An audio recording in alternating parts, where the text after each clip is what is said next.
Donald Trump pada hari Senin mengumumkan bahwa Iran dan Israel telah sepakat untuk melakukan gencatan senjata yang menandai berakhirnya perang 12 hari. Hal tersebut disampaikan Trump melalui platform media Truth Social pada Senin sore waktu setempat. Presiden Trump menyampaikan ucapan selamat kepada kedua negara dan mengumumkan gencatan senjata akan dimulai dalam waktu kurang lebih 6 jam setelah masing-masing negara menyelesaikan operasi militer yang tengah berlangsung. Gencatan senjata tahap awal akan berlaku selama 12 jam, di mana kedua belah pihak diharapkan dapat saling menghormati. Trump menyebut Iran akan jadi pihak pertama yang memulai gencatan senjata, yang kemudian akan diikuti Israel selama 12 jam berikutnya. Proses ini akan diakhiri dengan deklarasi resmi berakhirnya konflik bersenjata dalam kurun waktu 24 jam sejak dimulainya gencatan senjata.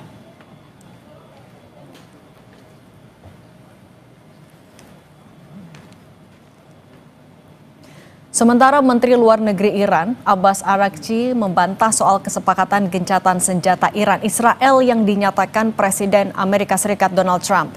Menlu Iran mengatakan, Iran akan menghentikan serangannya jika Israel menghentikan serangan udara sebelum pukul 4 pagi waktu setempat.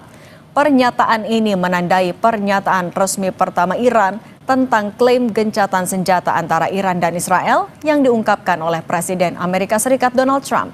Menlu Iran mengirimkan pesannya di media sosial X pada pukul 4:16 pagi.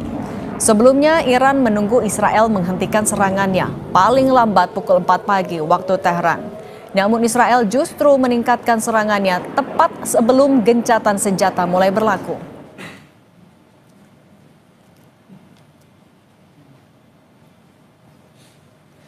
Menteri-menteri luar negeri Uni Eropa menekankan pentingnya solusi diplomatik terkait situasi yang memanas di Iran.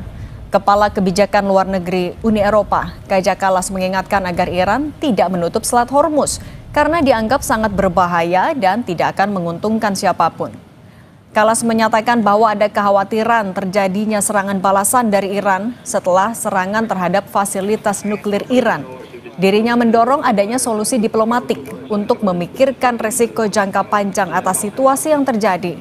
Dalam rapat bersama sejumlah menteri luar negeri Uni Eropa, Kallas menyebut bahwa negara-negara anggota Uni Eropa akan membahas hasil tinjauan terhadap pasal 2 dari Perjanjian Asosiasi dengan Israel, yakni sebuah perjanjian kerjasama dengan negara yang terlibat konflik bersenjata di Gaza dan Iran.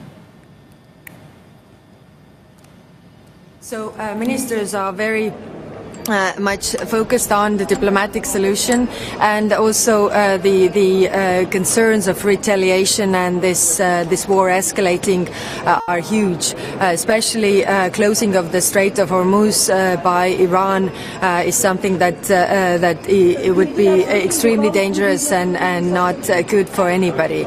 Of course, we are discussing Middle East in broader sense, also after also Gaza and Article 2 of association agreement with Israel. We have done the review.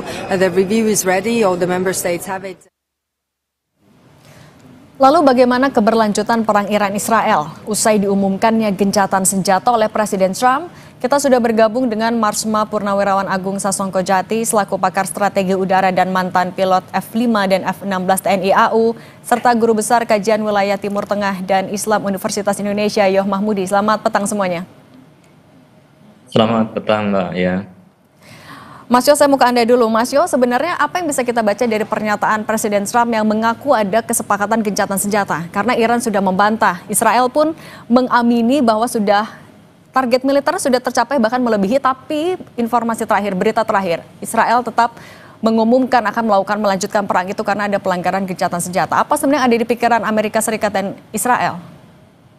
Ya, pengumuman Trump ya untuk mengakhiri peperangan dan gencatan senjata itu kan sebenarnya ketika dalam kondisi klimaks ya, satu sama lain pada puncak penyerangan, tiba-tiba anti klimaks begitu ya. Trump mengumumkan bahwa telah terjadi gencatan senjata. Ya, kalau kita agak flashback sedikit ke belakang, kan Trump juga memberikan ancaman kepada Iran apabila melakukan agar tidak melakukan serangan balik atas serangan yang dilakukan oleh Amerika ketika situs pengayaan nuklir, dan apabila itu dilakukan maka akan dilakukan serangan yang lebih keras dan bahkan dampaknya tidak bisa dibayangkan sebelumnya.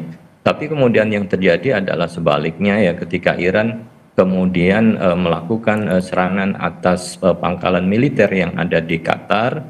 Tidak lama setelah itu justru Trump mengumumkan adanya upaya gencatan senjata yang sudah disepakati, ya, oleh kedua belah pihak antara Israel dan Iran. Ya, walaupun belum ada pernyataan resmi yang betul-betul firm dari pihak Iran, karena posisi Iran itu kan memposisikan bahwa negaranya under attack, ya. Jadi Iran bukan yang memulai, maka kemudian tergantung dari Israel. Begitu Israel berhenti, maka Iran akan berhenti. Tapi kalau kemudian ternyata Israel masih terus melakukan serangan, walaupun di akhir masa kesepakatan untuk melakukan gencatan, ini juga akan berpotensi, ya, bagi Iran untuk melakukan serangan kembali. Tapi secara umum memang sudah ada kesepakatan untuk mengakhiri perang ini, ya, di antara kedua belah pihak, walaupun posisinya masih shaky, ya, masih agak dinamis dan sewaktu-waktu bisa berubah. Namun sudah mulai ada jaminan, ya, dari mediator yang ada, termasuk dari Qatar yang sudah berkomunikasi dengan Iran, dan juga Donald Trump yang sudah memberikan tekanan cukup keras, ya, kepada Israel agar kemudian melakukan penghentian serangan dan melakukan gencatan senjata, begitu. Oke. Kalau ke Pak Syarki, kalau Anda membaca pernyataan atau sikap dari AS dan juga Israel, iyakah kalau gencatan senjata itu akan bisa berlaku secepatnya, atau justru ya perang bisa berlanjut? Gencatan senjata pasti berlaku secepatnya, karena sudah bisa dilihat pada saat minggu pertama Israel berhasil merebut keunggulan di udara, bahkan dominasi udara. Tapi pada minggu kedua, pada 4 hari pertama dan 4 hari berikutnya, Iran meskipun dia sudah lumpuh ataupun memang sengaja tidak naik saat-saatnya, namun sudah berhasil membuktikan bahwa serangan rudalnya tidak bisa dihentikan dan tetap bisa kualitas dan kuantitasnya, dan bahkan makin lama kualitas rudalnya makin ampuh, bisa menerobos, dan terakhir dengan rudal Kyber yang multi warhead, di mana satu rudal bisa nanti pada saat apexnya jatuh dan berubah jadi 4 atau 5 mata rudal yang lebih kecil-kecil, itu membuat kesulitan bagi Israel. Dan Israel juga tahu betul bahwa dengan pesawat tempur kelas F-35, F-15, tidak mungkin membawa rudal Bunkers Buster yang beratnya hampir 14 ton, itu tidak mungkin. Itu hanya bisa dilaksanakan oleh Amerika. Dan Amerika juga tahu bahwa drama perang antara Iran dan Israel ini akan terus-terusan seperti ini dan berlangsung lama. Itu dari laporan intelijennya, Trump sudah bilang, ini mereka berhentinya kalau senjatanya habis. Itu sudah benar. Nah, untuk solusinya adalah Iran sudah mengatakan, kalau Israel berhenti menyerang, saya juga berhenti menyerang. Tapi Israel juga, gimana dia mau berhenti menyerang saat rudal Iran jalan terus, harus ada statement yang jelas.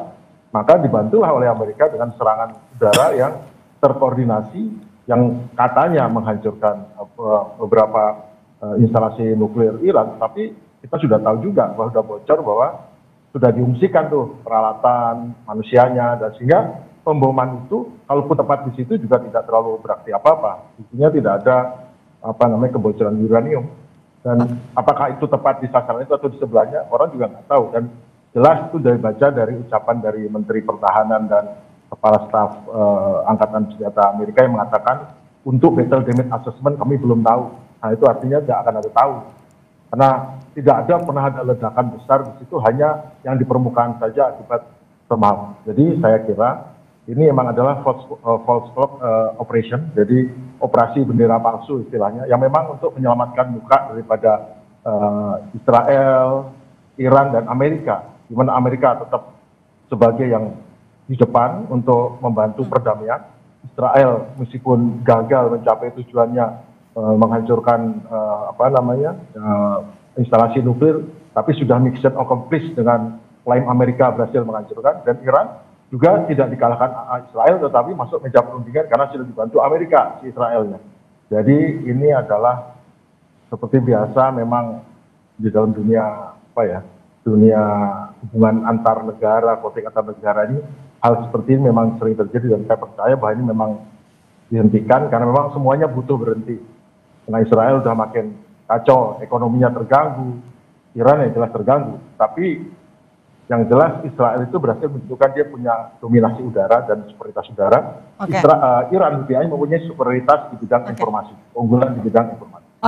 Mas Syarki, kami juga mau minta mungkin audionya bisa dibesarkan lagi atau didekatkan. Sambil itu saya mau ke Mas Yo. Mas Yo, ini kan kita masih melihat bagaimana eskalasinya, apakah akan melibatkan negara-negara Timur Tengah lain atau tidak. Tapi di sisi lain, apa yang bisa dilakukan Indonesia untuk mendorong deeskalasi di Timur Tengah?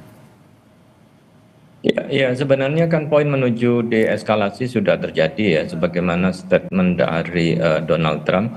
Dan Donald Trump juga mengucapkan terima kasih. Jarang pemimpin Amerika kemudian mengatakan God bless Iran begitu ya, karena kan statement awal itu sangat keras, bahkan hampir sama ya soundingnya dengan apa yang dilakukan oleh Israel, bahwa Ayatollah Khomeini itu harus turun karena rezim ini yang menjadi persoalan.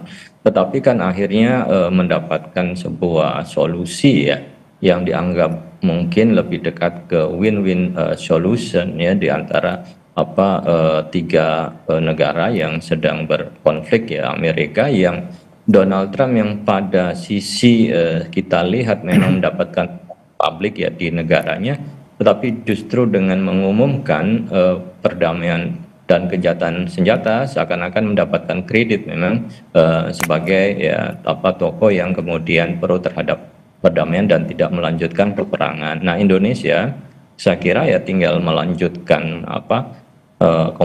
komunikasi selama ini yang sudah dilakukan ya terhadap negara besar ya, bisa berkomunikasi dengan Qatar, kemudian juga dengan Iran, juga punya hubungan dengan Amerika. Yang jelas adalah komitmen untuk menjaga perdamaian dan tentu juga diharapkan bisa menyelesaikan ya masalah fundamental ya, akar dari konflik yang tidak hanya gencatan senjata ini bersifat sementara, tetapi juga harus menyelesaikan persoalan yang lebih fundamental ya, yang tentu nanti kan berkaitan dengan masalah konflik Israel dan Palestina selanjutnya yang juga harus jadi fokus. Nah, Mas Yo, tapi untuk menyelesaikan masalah fundamental itu, untuk ya ini menjaga deeskalasi di area Timur Tengah, bagaimana peran negara-negara di Timur Tengah tadi itu untuk menjaga agar ketegangan sudah tidak ada lagi, bisa betul-betul diselesaikan lewat gencatan senjata?